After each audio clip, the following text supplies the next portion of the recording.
আসসালামু আলাইকুম, কেমন আছেন সবাই? আশা করি সবাই ভালো আছেন। সৌদি আরবের ভিসা ম্যান পাওয়ার নিয়ে আজকের এই তথ্যটা। সৌদি আরবের ভিসা ম্যান পাওয়ার নিয়ে একটা গুড নিউজ আর একটা ব্যাড নিউজ আছে। আমরা গত ভিডিওতে আমি জানিয়েছিলাম যে সৌদি আরবের ভিসা ম্যান পাওয়ার আবার বন্ধ হয়ে গেছে। তো এখন বর্তমানে চালু হয়েছে কিনা? হ্যাঁ, সৌদি আরবের ভিসা ম্যান পাওয়ার চালু হয়েছে।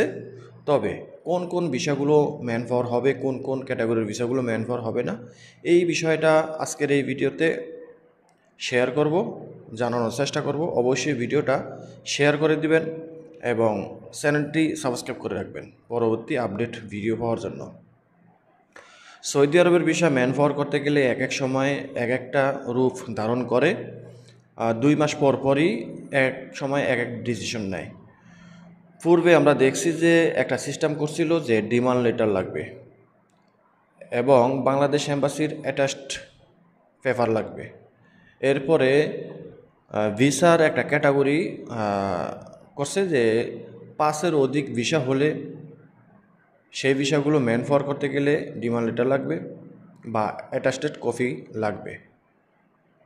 তারপরে আরও একটা সিস্টেম করছে 2 মাস পরে, মানে এক এক সময় এক একটা সিস্টেম। পুরা এই 1 বছরের মধ্যে প্রায় 4বার 4টা ডিসিশন নিছে, 4 ধাপে ভিসা ম্যান পাওয়ার করছে প্রায় এই 10-11 মাসের মধ্যে।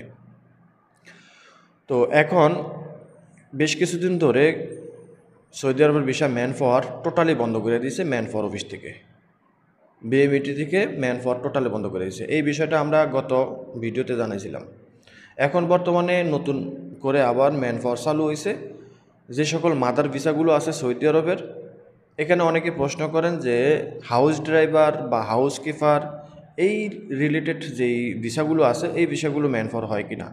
দেখেন, তাদের উদ্দেশ্যে আগে বলে রাখি যে হাউস ড্রাইভার এবং হাউস কিপার বা হাউস রিলেটেড যে ভিসাগুলো, এগুলো পূর্বে থেকে ম্যান পাওয়ার হয়ে আসছে, এখনও হচ্ছে, আগামীতেও হবে। এগুলো নিয়ে কোনো সমস্যা নাই। যত সমস্যা হলো মাদার ভিসা নিয়ে, অর্থাৎ কোম্পানি বা মুআসসাসা যে ভিসাগুলো আছে এগুলো নিয়েই যত সমস্যা। এখন বর্তমানে যে ভিসাগুলো ম্যান পাওয়ার হবে মাদার ভিসা বা কোম্পানি বলেন বা মুআসসাসা বলেন, সেই ভিসাগুলো এই ম্যান পাওয়ার হবে। তবে সেখানেও কিন্তু আবার নতুন করে পূর্বের মতন একটা ক্যাটাগরি যোগ করছে। 5-এর অধিক যদি ভিসা থাকে তাহলে সেই ভিসাগুলো ম্যান পাওয়ার হবে না। সেই ভিসাগুলো ম্যান পাওয়ার হবে না বলতে হবে, তবে সেটার এখনও ফাইনাল ডিসিশন আসে নাই যে সেই ভিসাগুলো ম্যান পাওয়ার করতে গেলে কি কি করণীয়। তবে আমরা বিশ্বস্ত একদম অথেন্টিক সূত্রের মাধ্যমে আমরা জানতে পারছি যে ওই ভিসাগুলো করতে গেলে আপনার চেম্বার অফ কমার্স লাগতে পারে এবং বাংলাদেশ এম্বাসির অ্যাটাস্টেড করাতে হবে।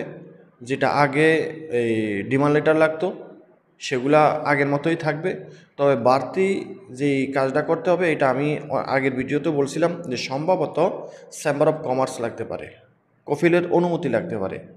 এখানে কেন কফিলের অনুমতি লাগবে আমি যদি আরেকটু ক্লিয়ার করি এই ভিডিওতে, যে চেম্বার অফ কমার্সটা বা কফিলের অনুমতি এই জিনিসটা লাগার কারণ হলো বর্তমানে সৌদি আরবে হিউজ পরিমাণে প্রবাসীরা আসতেছে দালালের মাধ্যমে, একমাত্র দালালি ঠেকাতে গিয়া, এবং কর্মী যেন সৌদি আরবে এসে ঠিকঠাক মতো কাজটা পায় সেই বিষয়টা মাথায় রেখে এখন নতুন যে পদক্ষেপটা নিতেছে বা নেবে, যে কফিলের অনুমতি লাগবে। একটা ভিসার মালিক থাকে, একটা ভিসার নিয়োগকর্তা থাকে। নিয়োগকর্তা যদি নিজে সরাসরি বলে যে হ্যাঁ আমার এই কর্মী লাগবে, তবে সেখানে মুখের কথা হবে না, সেখান থেকে একটা মানে ছাড়পত্র দিতে হবে বা সেখান থেকে একটা অনুমতিপত্র দিতে হবে যে আমি কর্মী নিয়ে আসতেছি, কর্মীরে আমি কাজ দিব, বেতন দিব, সেরকম একটা এই অনুমতিপত্র বা একটা গ্রান্টেড দিতে হবে। তো এই গ্রান্টেডটা যদি ম্যান পাওয়ার অফিস থেকে সংগ্রহ করে তাহলে ওই কর্মী ওই ভিসা দিয়ে গিয়ে মোটামুটি একেবারে 99% কাজ পাওয়ার সম্ভাবনা আছে।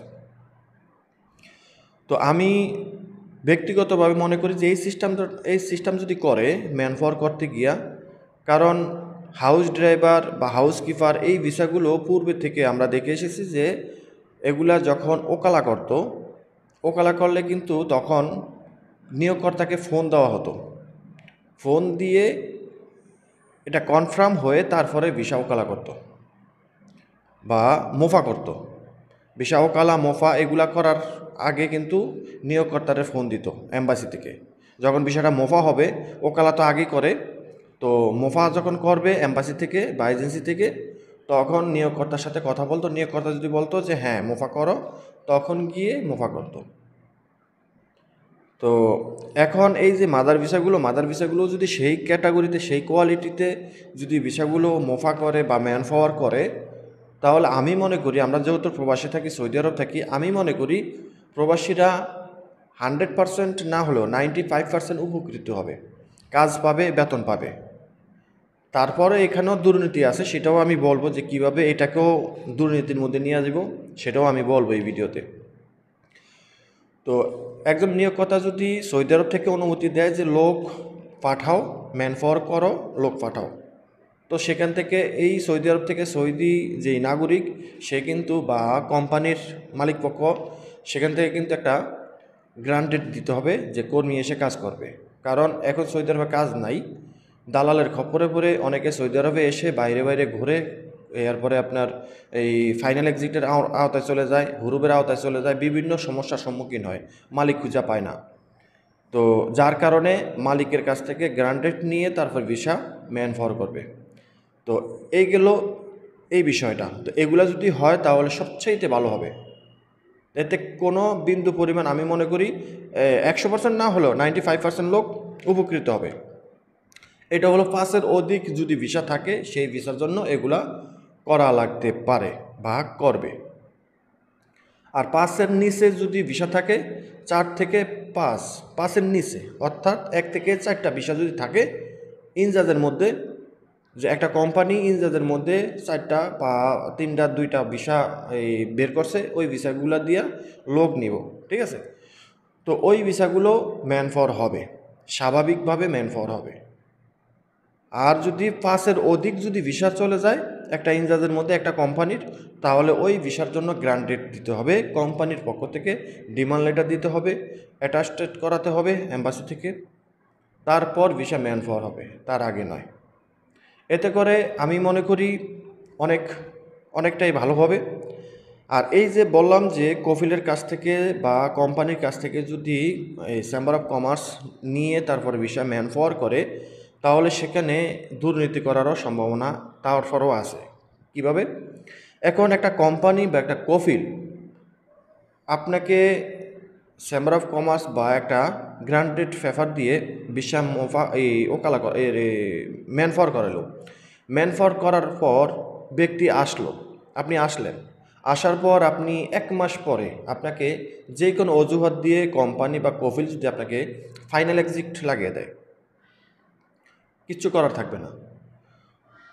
একজন নিয়োগকর্তা যে কোনো অভিযোগ তুলতে পারে, যে কর্মী আমার কাজ করতে পারে না, এই কর্মীকে দিয়ে আমার হবে না, এই কর্মী আমার সাথে বেয়াদবি করছে, এই কর্মী আমার এই অন্যায় করছে, সেই অন্যায় করছে, বিভিন্ন ধরনের একটা অজুহাত দিয়ে যদি তাকে টার্মিনেট করে দেয় বা হুরুপ লাগিয়ে দেয়, কিংবা সৌদি আরবে কিছু কিছু কোম্পানিতে এমন কঠোর পদক্ষেপ নেয় এবং কঠোর রুলস জারি করা আছে যে তার ক্যাম্প থেকে অনুমতি ছাড়া বাইরে যাবে 10 মিনিটের ভিতরে তাকে হুরুপ দেওয়া হবে।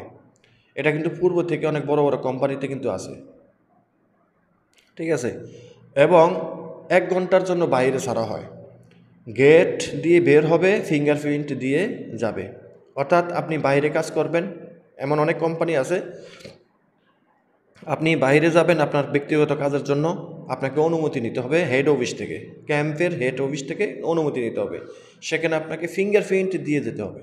ওই ফিঙ্গারপ্রিন্টের সময়টা থাকবে মাত্র 60 মিনিট, অর্থাৎ 1 ঘন্টা।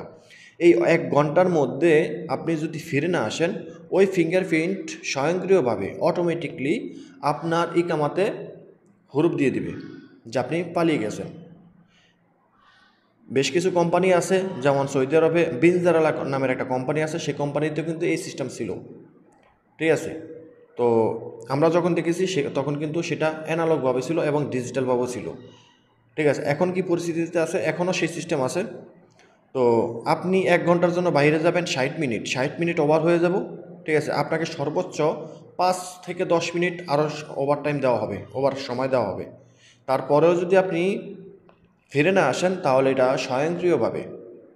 স্বয়ংক্রিয়ভাবে আপনার ইকামাতে প্রবেশ করে আপনাকে টার্মিনেট করে দিব তার লাইসেন্স থেকে। এগুলা কোম্পানি করে রাখে, ঠিক আছে। তো এই ধরনের কথা বলে যদি আপনাকে টার্মিনেট করে দেয় বা হুরুপ লাগিয়ে দেয় বা ফাইনাল এক্সিট লাগিয়ে দেয়, কিছু করার নাই। শত শত শত এই চেম্বার অফ কমার্স বা গ্রান্টেড ফেভার দিলেও কোনো লাভ নাই। তারপরেও 90 থেকে 95% লোক উপকৃত হওয়ার সম্ভাবনা অনেক বেশি আছে। তো এই হলো বিষয়টা, আশা করি বুঝতে পারছেন। তো ভিসা ম্যান পাওয়ার কিন্তু হচ্ছে, এটা হলো গুড নিউজ। আর ভিসা ম্যান পাওয়ার করতে গেলে 5-এর অধিক ভিসা যেগুলো আছে সেগুলো ম্যান পাওয়ার হবে না, হতে গেলে সেগুলা শর্ত সাপেক্ষে ম্যান পাওয়ার করতে হবে। এই হলো ব্যাড নিউজ। তো আপনার ভিসা কোন ক্যাটাগরিতে আছে আপনি অবশ্যই এজেন্সির সাথে কথা বলবেন, কিংবা আপনি ভিসা যেই লোকের মাধ্যমে নিয়েছেন সেই লোক কয়টা ভিসা তুলছে, ওই কোম্পানির ইনচার্জের মধ্যে কয়টা ভিসা, সেগুলো আপনি নিজেও চেক করে নিতে পারেন। আপনি যদি ইনচার্জে প্রবেশ করে যদি আপনার ভিসার মোফা চেক করেন, ওকালা চেক করেন, এগুলো আপনি জানতে পারবেন। আপনার ভিসা যখন মোফা হবে, মোফা হওয়ার পরে আপনি ভিসা নাম্বার ডেট দিয়ে আপনি যখন চেক করবেন, চেক করলে আপনি পেয়ে যাবেন যে আপনার ইনচার্জের মধ্যে কয়টা ভিসা আছে। ওই ইনচার্জের মধ্যে কয়টা ভিসা আছে, ওইখানে সিরিয়াল থাকে, 5টা 10টা 3টা 2টা সিরিয়াল থাকে, ঠিক আছে। তো এগুলো দেখলে আপনি বুঝতে পারবেন যে আপনার কোম্পানি কয়টা ভিসা বের করছে।